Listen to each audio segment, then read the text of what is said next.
अभी तो अध्यक्ष महोदय मैंने बात शुरू नहीं की है, और जिन लोगों को तकलीफ है और जिनको दुख होना चाहिए उनके बारे में मैं, हालांकि वो बाद में कहना चाहता था महाकुंभ के बारे में, लेकिन अध्यक्ष महोदय क्योंकि बहुत सारे माननीय सदस्य ये सुन नहीं सकते हैं, इसलिए मैं बात वहीं से शुरू करता हूं। आप देश के परम अभिभावक होने के नाते हमारा आपसे अनुरोध है कि जहां सरकार बजट के आंकड़े लगातार दे रही है, और जब मैंने अभिभाषण पढ़ा अध्यक्ष महोदय, बहुत सारे आंकड़े सरकार ने दिए हैं। आंकड़े देने से पहले महाकुंभ में मरने वालों के आंकड़े भी दे दें। महाकुंभ की व्यवस्था के बारे में स्पष्टीकरण देने के लिए मेरी मांग है अध्यक्ष महोदय, सर्वदलीय बैठक बुलाई जानी चाहिए।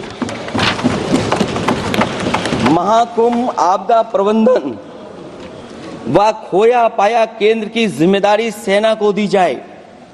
महाकुंभ हादसे के शिकार लोगों की मृत्यु, घायलों का इलाज, दवाइयों, डॉक्टर, भोजन पानी, परिवहन की उपलब्धता का आंकड़ा संसद में पेश किया जाए। महाकुंभ हादसे के लिए जिम्मेदार लोगों पर, महाकुंभ हादसे के लिए जिम्मेदार लोगों पर घोर दंडात्मक कार्रवाई हो। जिन्होंने सच छिपाया है उनको दंडित किया जाए। अध्यक्ष महोदय, हम डबल इंजन की सरकार से पूछते हैं, अगर अपराध बोध नहीं था तो आंकड़े दबाए, छिपाए और मिटाए क्यों गए हैं? सच छिपाना और मिटाना भी तो अपराध है। इसका दंड कौन भुगतेगा अध्यक्ष महोदय? जहां इंतजाम होना चाहिए था वहां प्रचार हो रहा था। एक धार्मिक समागम में डबल इंजन का राजनीतिक प्रचार अशोभनीय है, निंदनीय है। इतने बड़े हादसे के बाद कम से कम अब तो वो होर्डिंग उतरवा देना चाहिए। अध्यक्ष महोदय, महाकुंभ की जो तैयारी हुई, जो हम लोगों ने जाना वहां पर, महाकुंभ न केवल 144 साल के लिए ये कहा गया, बल्कि ये भी कहा गया कि पहली बार धरती पर इस तरह का डिजिटल और जो आधुनिक चीजें हैं, टेक्नोलॉजी, उसका इस्तेमाल कर करके महाकुंभ होने जा रहा है। सीसीटीवी, ड्रोन, लाइव स्ट्रीमिंग के आधार पर जिनका दावा था कि वो डिजिटल कुंभ करा रहे हैं, वो मृतकों की डिजिट नहीं दे पा रहे हैं। एक तरफ तो जो लोग डिजिटल डिजिटल डिजिटल अध्यक्ष महोदय कहने को थकते नहीं हैं, लेकिन जब कुंभ में इतना बड़ा हादसा हो गया है तो यही सरकार डिजिट नहीं दे पा रही है। हमारे अपने लोग मारे गए हैं, जिसमें परिवार का हर रिश्ता दिवंगत हुआ है। किसी की माता, किसी के पिता, किसी की बहू, किसी की बेटी, किसी का भाई बहन, चाचा चाची। बच्चों के आंकड़े तो अभी तक नदारद हैं। खोया पाया केंद्र ही लोगों को तो नहीं मिल रहा है। जो खोया पाया केंद्र था उसको भी लोग पा नहीं पा रहे, ढूंढ नहीं पा रहे। अध्यक्ष महोदय, कुंभ कोई पहली बार नहीं हो रहा है। कुंभ का आयोजन सदियों से होता आया है। हमारे पौराणिक और हमारे इतिहास के दस्तावेज ये बताते हैं कि समय समय पे जो भी सरकारें रही होंगी, जिसका भी राज रहा होगा अध्यक्ष महोदय, उसने महाकुंभ या इस तरह के कुंभ का आयोजन किया है।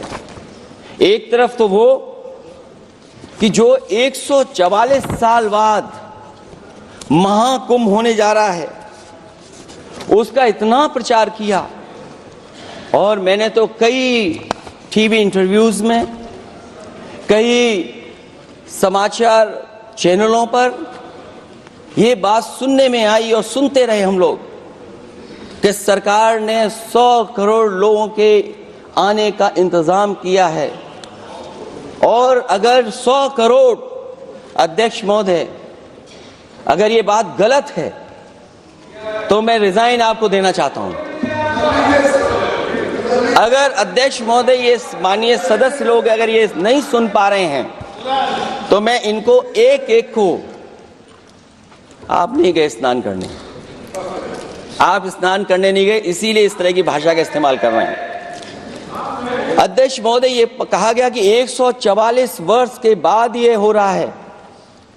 जहां तक मेरी समझ और जानकारी कहती है, जो एस्ट्रोनॉमी और एस्ट्रो चीजों को समझते होंगे वो ये स्वीकार करते होंगे, जो भी कुंभ होता होगा वो 144 वर्ष के बाद ही होता होगा। लेकिन ये कहा गया कि नक्षत्र ऐसे हैं, तो मैं अध्यक्ष महोदय सरकार से कहना चाहता हूं कि सतयुग से लेकर के कलयुग तक ये सनातन परंपरा रही है कि संत महात्मा साधु समाज मुहूर्त के हिसाब से शाही स्नान करते हैं, उसमें नक्षत्रों के हिसाब से जो सहयोग बनता है वही शाही स्नान का मुहूर्त होता है। लेकिन भाजपा के राज में ये सनातन परंपरा टूट गई।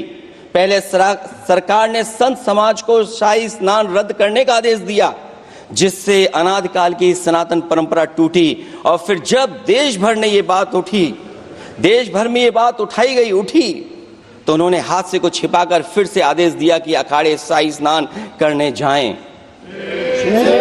इससे सरकार ने पावन मुहूर्त के स्थान पर अपने मनमाने समय पर स्नान कराने का आदेश दिया।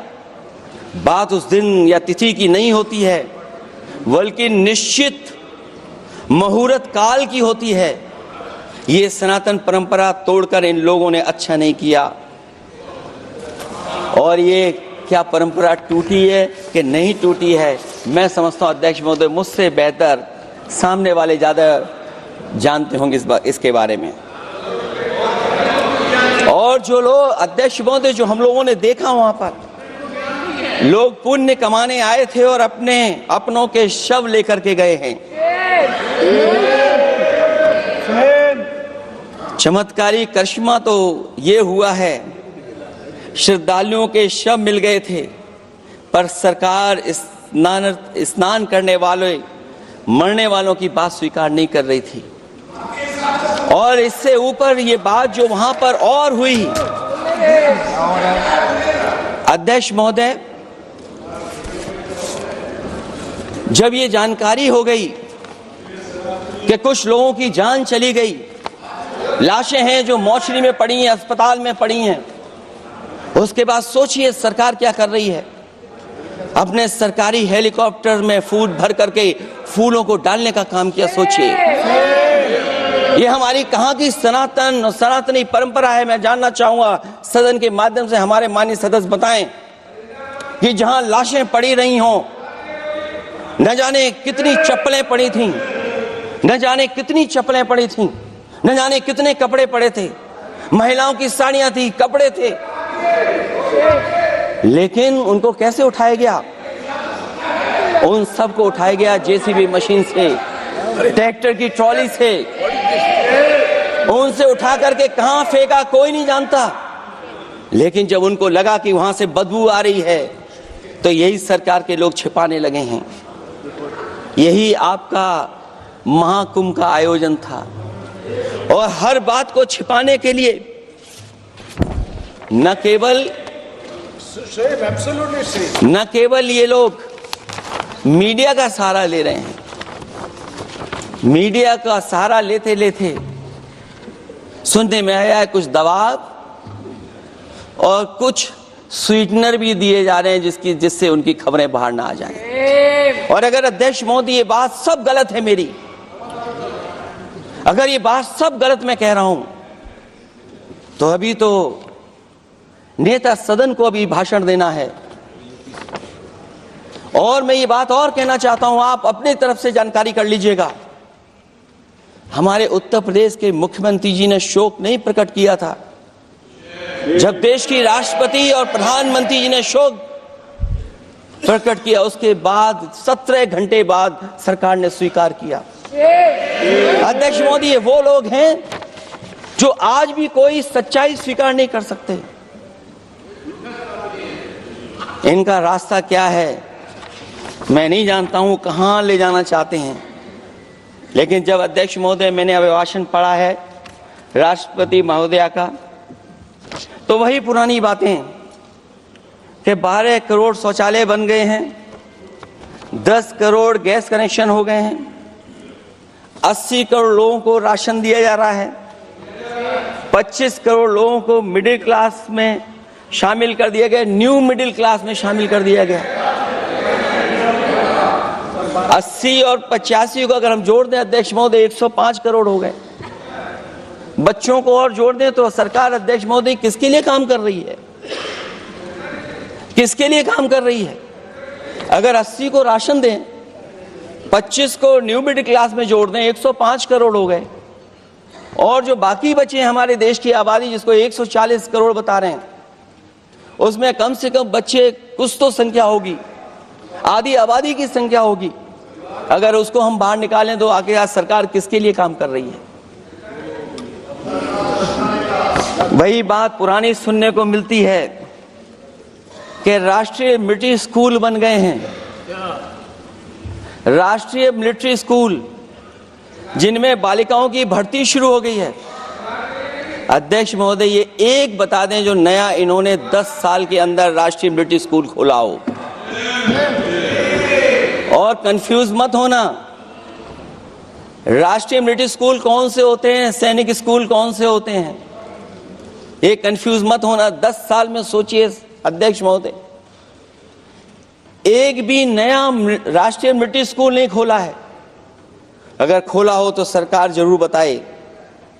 जो लोग कहते हैं हम ईज ऑफ डूइंग रिसर्च कर रहे हैं, अध्यक्ष महोदय इनकी ईज ऑफ डूइंग रिसर्च हमने देखी है। इनकी ईज ऑफ डूइंग रिसर्च अपनी इमेज चमकाने के लिए और दूसरे की इमेज बर्बाद करने के लिए ईज ऑफ डूइंग रिसर्च चल रही है।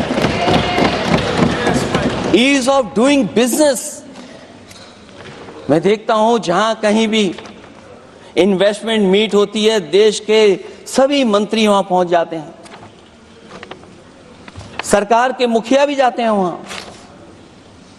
मुझे याद है उत्तर प्रदेश में सबसे बड़ा आयोजन हुआ था इन्वेस्टमेंट मीट का। न केवल इन्वेस्टमेंट मीट इन्वेस्टर्स को बुलाया गया था, बल्कि डिफेंस एक्सपो के भी कार्यक्रम कई हुए थे। और अध्यक्ष महोदय भरोसा ये दिलाया गया था कि जो MOU हो रहे हैं 40 लाख करोड़ के, उसको जमीन पर उतार लिया जाएगा।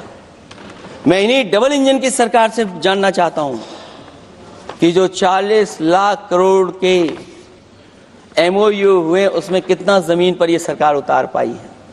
कहीं ऐसा तो नहीं है कि सरकार के डबल इंजन आपस में ही टकरा रहे हों। अब तो जो खबरें हम लोग पढ़ते हैं, न केवल इंजन टकरा रहे हैं अध्यक्ष महोदय, अब तो डब्बे भी टकराने लगे हैं। सुना है क्योंकि दिल्ली में चुनाव है, आप इंजीनियर की डब्बा हैं। ये हमारे पुराने माननीय सदस्य हैं, आप हम एक हैं, बस जगह अलग बदल गई। जिस विभाग के मंत्री हैं वो हमारा ही काम है, आप लोग अच्छा नहीं कर रहे हैं।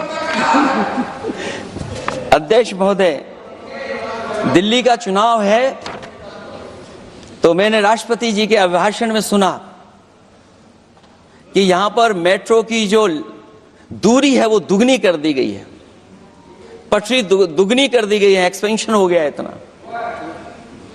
अध्यक्ष महोदय मैं स्वीकार करता हूं दिल्ली का चुनाव है, एक्सपेंशन की बात करेंगे, लेकिन कभी आपने क्यूटो का नाम सुना है? आपने वेनिस का नाम सुना है?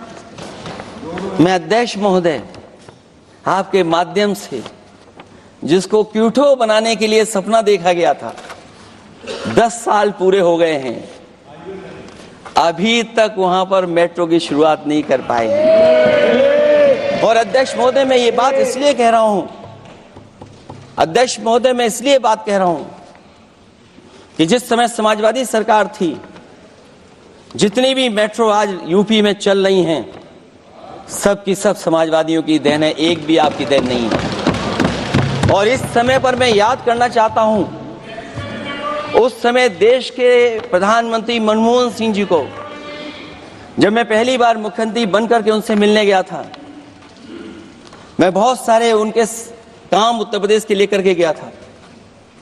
आज वो हमारे बीच नहीं हैं, लेकिन कम से कम उन्हें इसी बात से याद कर रहे हैं, जो जो मैंने काम उस समय दिए थे, एक एक काम उस समय के प्रधानमंत्री जी ने मेरा पूरा कर करके, और उसका परिणाम ये हुआ है अध्यक्ष महोदय, और उसका परिणाम ये हुआ है कि आज उत्तर प्रदेश में जितनी भी मेट्रो चल रही हैं, चाहे वो लखनऊ की हो, कानपुर की हो, आगरा की हो, नोएडा की हो, ग्रेटर नोएडा को जोड़ रही हो, दिल्ली को जोड़ रही हो।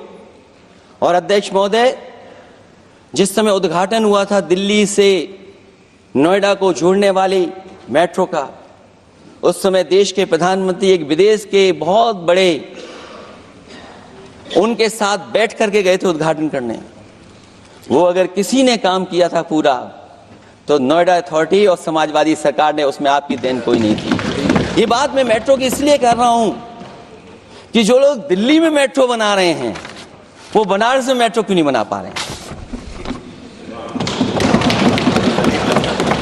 और दिल्ली का विकास अपने आप हो जाएगा, बस ये जो भारतीय जनता पार्टी की दिल्ली वाली सरकार है, वो हस्तक्षेप करना बंद कर दे।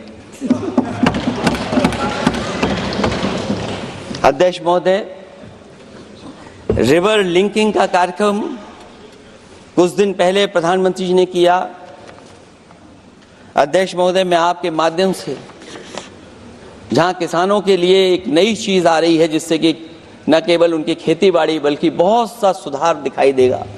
खेती बाड़ी को भी पानी मिलेगा, पीने का भी पानी होगा। इंटरलिंकिंग पुरानी योजना है, और मुझे याद है जब पहली बार उसका MOU साइन हुआ था, उस समय दोनों प्रदेश के मुख्यमंत्री शामिल थे, लेकिन जब उद्घाटन हुआ है तो दोनों के प्रदेश के मुख्यमंत्री वहां से गायब थे। और वो कारण अगर जानना चाहोगे तो वो कारण भी बता दूंगा अगर आप कहोगे तो। जहां इंटरलिंकिंग हो रही रिवर की, ये अच्छी योजना है। 40,000 करोड़ रुपए आप खर्च करने जा रहे हैं। लाखों लाख जमीन उत्तर प्रदेश और मध्य प्रदेश की सिंचाई के लिए शामिल हो जाएगी, लोगों को पीने का पानी मिलेगा। लेकिन जिनकी जमीन जाएगी, उन किसानों को, गरीबों को क्या सरकार मदद कर रही है? लैंड एक्विजिशन मैंने भी की एक समय पर, और मुझे याद है अध्यक्ष महोदय, जब मैंने लैंड एक्विजिशन किया था, उसमें भारत का ये लैंड एक्विजिशन एक्ट नहीं आया था। मैंने किसानों से बातचीत की थी और किसानों से समझाया कि ये योजना से, परियोजना से क्या लाभ होने जा रहा है। वहां के किसान तैयार हो गए, और उसका परिणाम ये था कि 21 महीने में देश का सबसे बेहतरीन एक्सप्रेसवे और जमीन एक्वायर कर करके हम लोगों ने बना करके दिखा दिया। और जब उद्घाटन हुआ था तो उसमें भारतीय वायुसेना के विमान सुखोई और मिराज को उतार करके हम लोगों ने उद्घाटन किया था उसका। ये बात मैं इसलिए बता रहा हूं, जिस हाईवे पर देश के प्रधानमंत्री उतरे थे और उद्घाटन के बाद प्रधानमंत्री जी के पीछे पीछे कोई चल करके आया था, वो हाईवे भी अगर किसी ने डिजाइन किया था तो समाजवादी सरकार का डिजाइन था, वो भारतीय जनता पार्टी का डिजाइन नहीं था। और अगर इनका डिजाइन होता तो उत्तर प्रदेश में कोई नया हाईवे ऐसा बना करके दिखाएं जिससे हवाई जहाज उतर जाए। नहीं तो मैं मानूंगा कि आप जो कह रहे हैं कि आधुनिक इंफ्रास्ट्रक्चर बनाना चाहते हैं, आपकी परिभाषा क्या है आधुनिक इंफ्रास्ट्रक्चर की? और ये बात में जो इतनी घुमा फिरा के कह रहा हूं, वो बात में लौट करके उसी पे जा रहा हूं अध्यक्ष महोदय। अगर 40,000 करोड़ की योजना बनी है रिवर इंटरलिंकिंग की, तो जिन किसानों की, जिन गरीबों की जमीन जा रही है, उन किसानों को आप सही तरीके से मुआवजा, मदद उनकी क्यों नहीं कर रहे हो आप? अध्यक्ष महोदय, मैं इस अभिभाषण के माध्यम से जब सदन में जवाब आए तो उन किसानों की मदद होनी चाहिए। वो किसानों के पास कुछ नहीं है। उसके बाद आपका जो पैकेज है, आपका पैकेज पता नहीं क्यों कंजूस बनाता है कोई, आपका पैकेज कंजूस बनाता है कोई। कम से कम आपका दिल बड़ा होना चाहिए, और इतना बड़ा दिल हो कि किसान खुशहाली के रास्ते बजाए। आपने किसानों की आय दोगुनी नहीं की, आप आय दोगुनी नहीं कर पाए हैं। कम से कम उन्हें वो मदद करने का काम करें। इसमें अध्यक्ष महोदय, मैं राष्ट्रपति जी के अभिभाषण पर पढ़ रहा था कि सोलर को लेकर के और रूफ टॉप सोलर एनर्जी को स्कीम को लेकर के बहुत बड़ी योजना और कई हजार करोड़ रुपए सरकार खर्च कर रही है। मुझे याद है जब देश के राष्ट्रपति कलाम साहब थे, उन्होंने एक प्रेजेंटेशन किया था सरकार के सामने, और प्रेजेंटेशन के बाद मैंने उनसे निवेदन किया कि अगर ये योजना मैं कर दूं तो आप क्या उद्घाटन करने आएंगे। उन्होंने कहा कि अगर ये आप कार्य योजना लागू कर देंगे तो उद्घाटन करने भी मैं आऊंगा। अध्यक्ष महोदय, उस दिन आंधी तूफान था, टेंट बिल्कुल उड़ गया था, इतना शायद पानी और बिजली का चमकना इतना था कि मैंने खुद रिक्वेस्ट की थी उनसे कि आप मत आइए, फिर कभी हम लोग कार्यक्रम कर लेंगे। लेकिन वो कार्यक्रम में आए, उन्होंने उद्घाटन किया।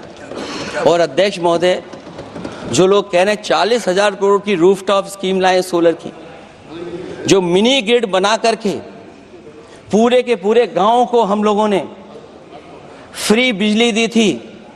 फ्री बिजली उनको मिलती थी 24 घंटे, उनकी चक्की चलती थी, उनका सिंचाई का पानी का इंतजाम होता था।